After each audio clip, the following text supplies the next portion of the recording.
Vidva sta se udeležila vseh tednov pohodništva v Strunjanu. S kakšnimi vtisi odhajate domov letos? Glejte, mi dva odhajamo zmeraj z lepimi vtisi. Nikoli nisem bila razočarana. Zmeraj spoznavaš nove ljudi.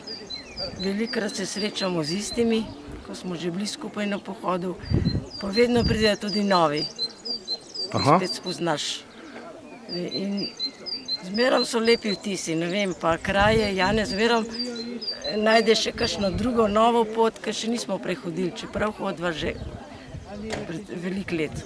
Ja, vidva sta vse pohode dala, oziroma sta bila na vseh tednih pohodništva v Strunjanu. No in kakšna je kaj razlika med pohodi tisti, ki so bili na začetku in temi sedaj?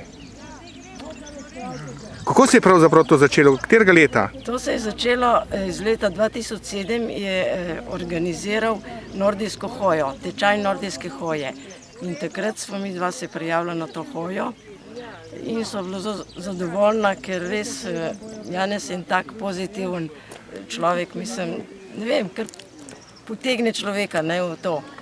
In potem so pa videla razpis v Vzajemnosti za to pohodni teden. In so se prijavila in od takrat prihajajo vsako leto. V začetku je bilo samo aprila meseca spomladi, zdaj zadnje leta je pa še to novembra in takrat je nekako vključeno v ta praznik kakijev.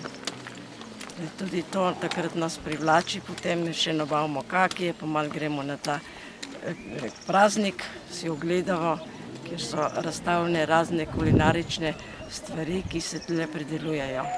To pomeni, Janez poskrbi zmeraj za kakšno novost? Zmeraj poskrbi za kakšno novost.